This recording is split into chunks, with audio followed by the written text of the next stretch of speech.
August 21, 2025, a seemingly peaceful morning in Nagarkurnool district, Telangana state, India. But that peace was quickly torn apart by a crime that shocked the entire community. In a wooded area far from residential areas, local police discovered the nearly burned body of a young woman. Beside her was a chaotic scene: blood, smoldering ash, and an indescribable acrid smell. The death was no accident. It was the result of a haunting family tragedy, where love, jealousy, and suspicion turned into a savage crime. The victim was identified as Sravani, 27, a gentle, hard-working private security guard who was well-liked by her colleagues. The perpetrator was none other than her husband, a local welder.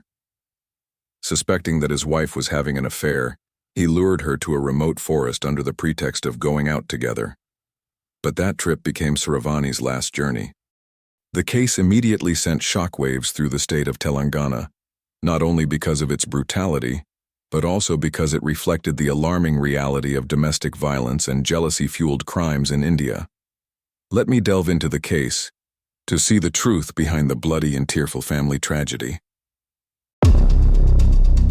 Sravani, 27, is a young woman from Mahabubnagar, a small town about 40 kilometers from Nagarkurnool. Born into a poor working-class family, she learned to be independent early on to help her parents educate her younger siblings. After graduating from high school, Sravani took a job as a private security guard in a small industrial area. She is loved by her colleagues for her gentle, sociable personality and her willingness to help others. Her friends describe her as an introvert who rarely shares personal matters, but loves her family very much. With the dream of having a happy home, she accepted an arranged marriage 5 years ago with a local welder, hoping to build a bright future with him. But in reality, that happiness was never complete. The killer was identified by the police as Ramesh, 32, a freelance welder working at construction sites near Nagarkurnool. Ramesh was born and raised in a traditional family where men are often considered the pillars and have the right to control women. This shaped his personality and made him quite patriarchal and lacking in emotional control. Neighbors described Ramesh as a somewhat hot-tempered and jealous man. He often followed his wife, checked her phone, and even became suspicious when she came home late for work. Although he never had concrete evidence, Ramesh always believed that Sravani was having an affair. It was this blind jealousy that led to the crime. In the early years of their marriage, the two seemed to get along. But then conflicts began to appear when Ramesh became unemployed for a long time due to a work injury, and Sravani became the family's main source of income. This made Ramesh feel demasculine in the family and increasingly controlling of his wife. Tensions came to a head when Ramesh began hearing rumors from some acquaintances that Sravani was having an intimate relationship with a male colleague. Despite having no concrete evidence, he believed it completely and often quarreled with his wife, accusing her of cheating. Sravani tried many times to explain and convince her husband to trust her, but all efforts were in vain. Both families tried to advise Ramesh, but he did not change. The climax was a week before the incident, when he threatened to kill his wife if she dared to betray her again. According to the National Crime Records Bureau, NCRB, Telangana is among the states with the highest rates of domestic violence in India. Conflicts stemming from jealousy, extramarital affairs, finances, and gender roles often lead to serious conflicts. Ramesh and Sravani's case is no exception. A combination of factors: patriarchal prejudice, suspicion, power imbalance in the marriage, and economic pressures created a time bomb. And on August 21, 2025, the bomb exploded, turning a small family into a bloody tragedy. When the case was announced, people who knew Sravani were shocked. Her colleagues cried as they remembered a gentle woman who was devoted to her family.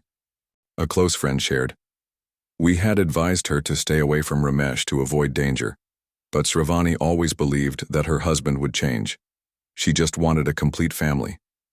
Now it is all too late." It all started almost a year ago, when Ramesh, Sravani's husband, started hearing frequent gossip from neighbors and a few colleagues about his wife being intimate with a male colleague at the security company.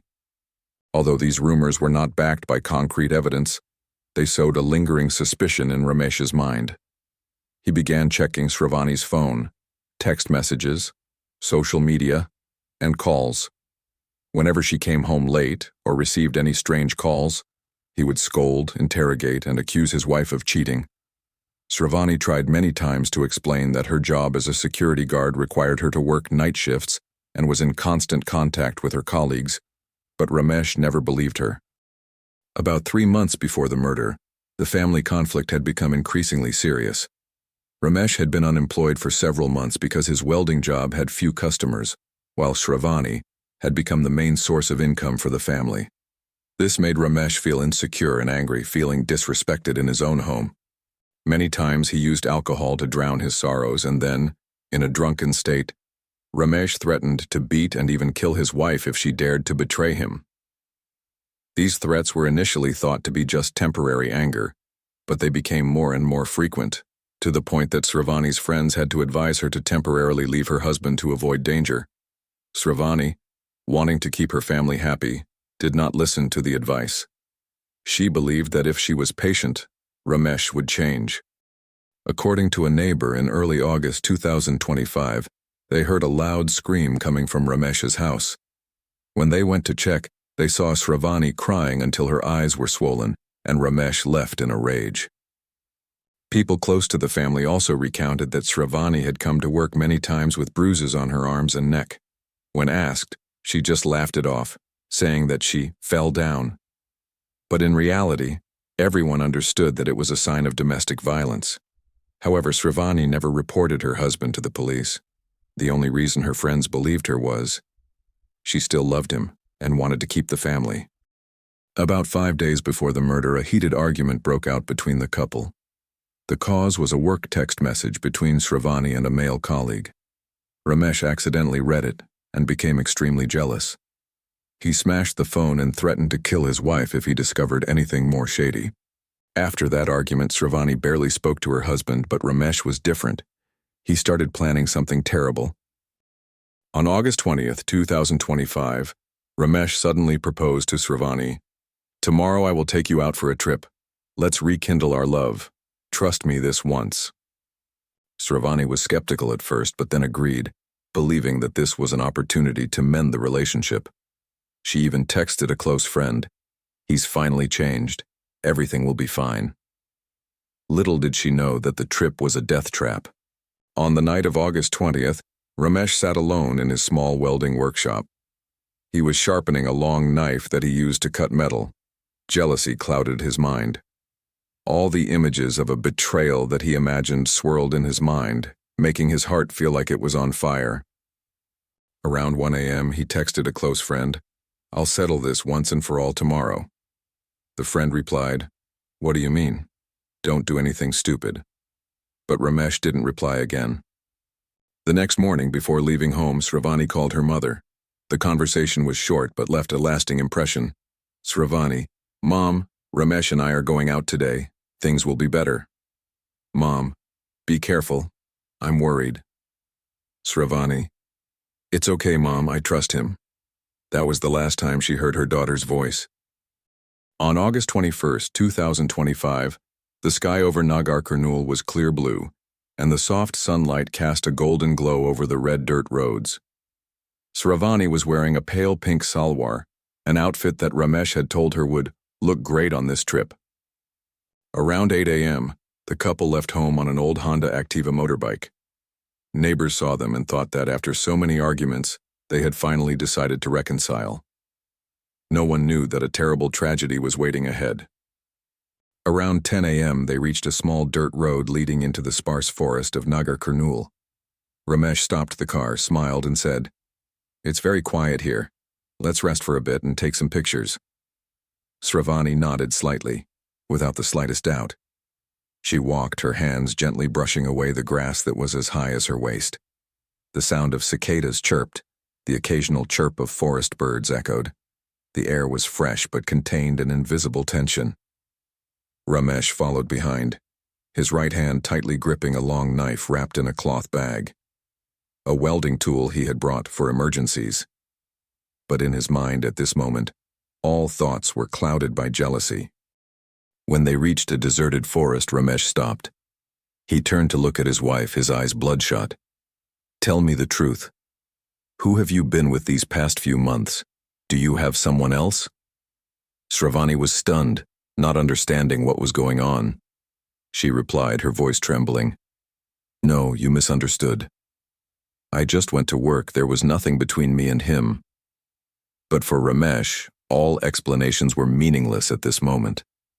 The jealousy, the rumors, the obsessions of the past months had all piled up, turning him into a man without reason. In a rage, Ramesh pulled out a knife from his cloth bag, rushed forward and stabbed Sravani straight in the chest. She panicked, tried to run away, but the deserted forest and slippery ground made her fall down and scream, "Stop, Ramesh! What are you doing?" Sravani's scream echoed through the forest, but he did not stop. The second stab, the third, then the fourth. Each gasp, each drop of blood splattered red on the ground. After stabbing him a total of 11 times, Ramesh stopped, gasping for breath, his hands shaking. But instead of coming to his senses, he looked at his wife's lifeless body and decided to get rid of it so no one would know what happened. Ramesh dragged Sravani's body to a large tree. He took the small bottle of gasoline he had brought with him, poured it over his wife, and lit it. The flames blazed fiercely, engulfing everything around him. Smoke billowed, and the smell of gasoline and burning flesh lingered in the air. Ramesh stood there staring at the flames, his eyes empty. In a few minutes, all that remained of a life was ashes and broken bones. Around 11 a.m., Ramesh got on his motorbike, left the forest, and headed home as if nothing had happened. On the way, he kept repeating the same phrase in his head. No one should know. No one should know. But every crime leaves traces. By the afternoon of the same day, the neighbors noticed that Sravani had not returned. A few people called, but the number was switched off. When asked about Ramesh, he coldly replied, "She ran off with her lover." The answer made everyone suspicious, because earlier, they had seen the couple going out together happily. A group of people decided to report the incident to the Nagarkurnool police. The next morning, a local farmer discovered strange ash and a burning smell in the forest. He immediately reported it to the authorities. The police quickly arrived at the scene, sealed off the area, and found important traces. A dried bloodstain nearly 3 meters long, several pieces of charred bone, a knife thrown near the grass, stained with dried blood, an empty gasoline bottle. This evidence completely matched Ramesh's later testimony. On the afternoon of August 22nd, the police summoned Ramesh to the headquarters to take his statement. Initially, he denied the crime, trying to make up a story that his wife ran off with someone else. But faced with irrefutable evidence, Ramesh finally broke down, burst into tears, and confessed everything. He said, "I didn't intend to kill her, but I couldn't bear the thought of her betraying me." The confession left the interrogation room silent.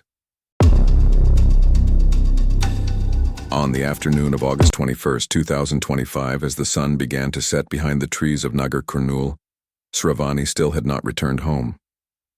Her family kept calling her on the phone, but the number was unreachable.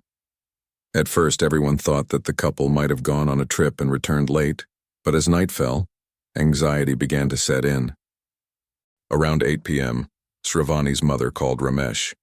He coldly replied, "She ran off with her lover. I have nothing to do with it." The answer shocked her so much that she burst into tears. She felt something was wrong. Her motherly instinct told her that this was not a simple matter. At 10 p.m., after several unsuccessful attempts to contact their daughter, the Sravani family decided to report the matter to the Nagarkurnool police. The duty unit that received the report immediately sent a patrol team to Ramesh's house to verify the situation. When the police arrived, Ramesh appeared unusually calm, saying, "I don't know anything. She left on her own." However, unusual traces in the house made the authorities suspicious. There were small, dried bloodstains on Ramesh's sleeve. The smell of gasoline lingered on his clothes. The motorbike had just been washed clean, even though it wasn't raining. These details were immediately recorded to serve the investigation. On the morning of August 22nd, A local farmer named Anil Kumar, while collecting firewood in the forest, discovered an unusual pile of ash under a large tree, accompanied by a strong burning smell. He immediately ran to the nearby police station and reported the incident. On the morning of August 22nd, a local farmer named Anil Kumar, while collecting firewood in the forest, discovered an unusual pile of ash under a large tree, accompanied by a strong burning smell. He immediately ran to the nearby police station and reported the incident. When the police found a burned body, Sravani's family rushed to the scene. The moment they saw the ashes and burnt cloth, her mother almost fainted and was helped away by neighbors.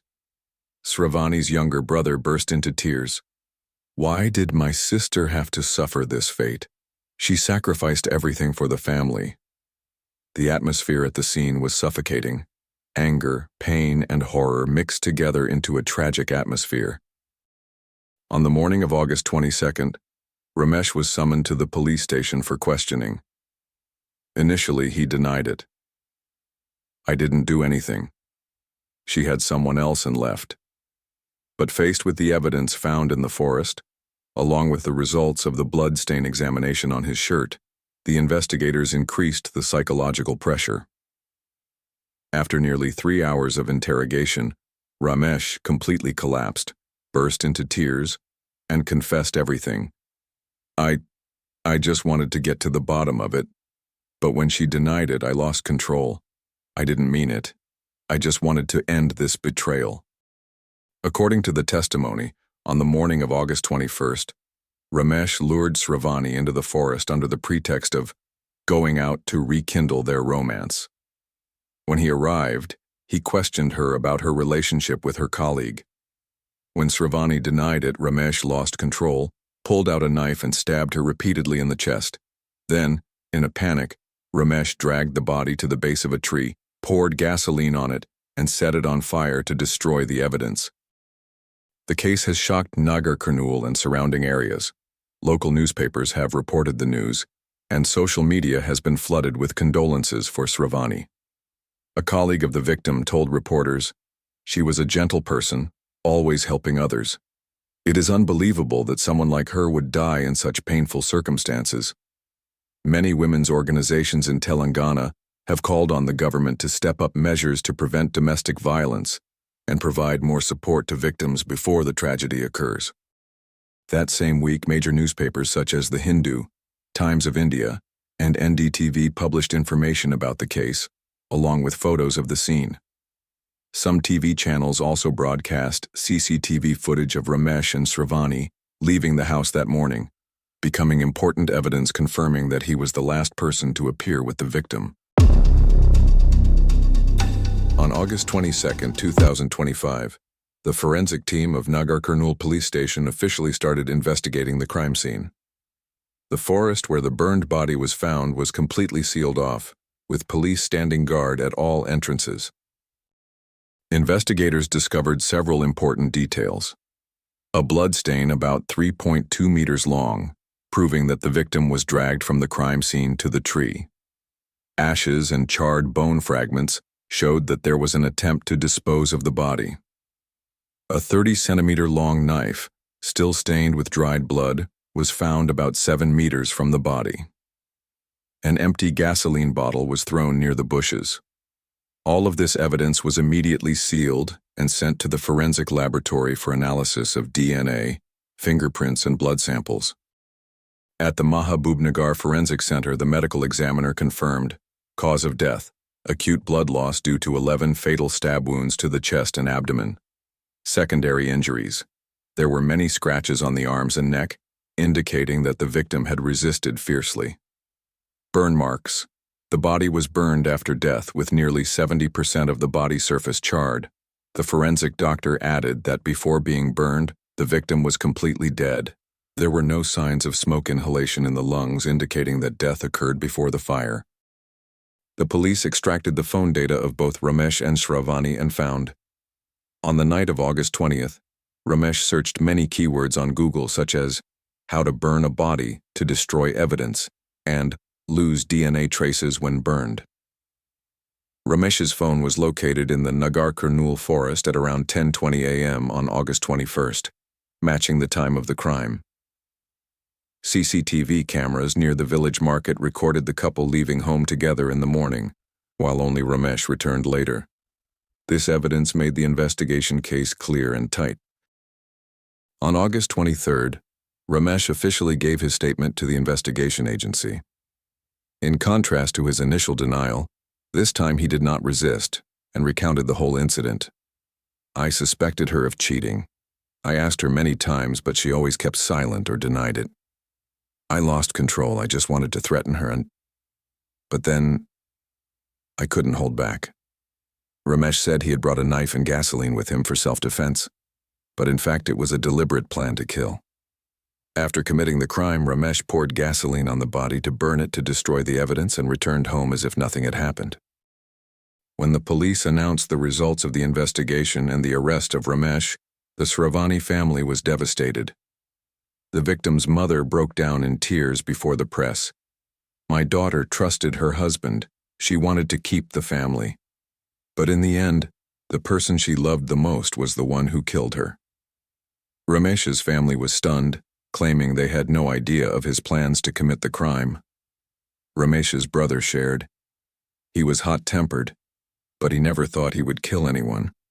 This was a big shock to the whole family. On August 24th, the police organized a crime scene reconstruction with Ramesh's participation. The reconstruction lasted more than 2 hours, during which Ramesh reenacted the entire action from leaving home, leading his wife into the forest, stabbing her many times until burning her body. Standing at the scene, many witnesses and reporters could not hold back their tears. A police officer present at the reconstruction shared, "No one could imagine that a normal person could become so cruel just because of jealousy." Based on the investigation, the police charged Ramesh under the following provisions: Section 302 IPC, murder; Section 201 IPC, destruction of evidence; Section 498 A IPC, wife abuse, domestic violence. The entire file, which is more than 180 pages long, includes post-mortem results, forensic report on the scene, extraction of phone data, CCTV, statements of witnesses and family, confession of the perpetrator. The file was then transferred to the Nagarkurnool District Court for trial. Soon after the news broke, women's rights groups in Telangana came out strongly, demanding increased punishment for domestic violence cases leading to murder. Several rallies were held in Mahabubnagar and Hyderabad, calling for stricter laws to protect women. A slogan that has been making the rounds on social media is, "If you have doubts, speak up. Don't let jealousy turn into a crime." To this day, the Nagarkurnool case has yet to reach a final verdict. Sravani's family waits for justice every day, but the pain of losing their gentle, kind daughter will never go away. The small house where Sravani used to live is now quiet. On the altar, her photo is still neatly placed, surrounded by white wreaths. Every time she looks at it, her mother bursts into tears. She always sacrificed for the family, but in the end she left in pain. This loss is not only a tragedy for a family, but also a wake-up call for millions of people about domestic violence and control in love. The case of Sravani and Ramesh is not simply a case of jealousy killing. It reflects a painful problem in modern society. Many women still endure domestic violence without seeking help. Blind jealousy can turn an ordinary person into a brutal killer. Patriarchal prejudices and false notions of control in marriage are silently destroying many families. If Sravani had sought support from the community, social organizations, or the law, perhaps this tragedy would not have happened. But in reality, many victims choose to remain silent out of fear, hope, or love. Following the shocking case, many women's organizations in Telangana launched campaigns against domestic violence, urging women to speak up. A slogan that went viral on social media read, "Love is not control. Jealousy is no excuse for murder." In the forest where Sravani lost her life, local people erected a small memorial with white flowers and the words, "Justice for Sravani, Stop domestic violence. The image shocked and tormented many people, making them wonder, how can similar tragedies be prevented in the future? If you are in a relationship where excessive control, threats of violence, arguments, blind jealousy, speak up immediately. Don't let prolonged silence turn into an irreparable tragedy. For society, this case reminds us of our responsibility to listen and support potential victims before things get too far. The case has now been transferred to the Nagarkurnool District Court, with the first instance trial expected to begin in November 2025. Millions of eyes are watching, waiting for justice to be served. Sravani's mother, in an interview with the press, choked up and said, "I don't need anything else, just justice for my daughter. I want people to remember her as a reminder. Love, don't control, don't turn suspicion into crime. Love is beautiful only when it is accompanied by trust and respect. Once jealousy and violence appear, love turns into chains and can destroy both people." The Sravani case is a wake-up call. Silence can kill a life. Speaking up can save a life. Justice is still waiting. And society, each of us, need to wake up so that tragedies like this never happen again.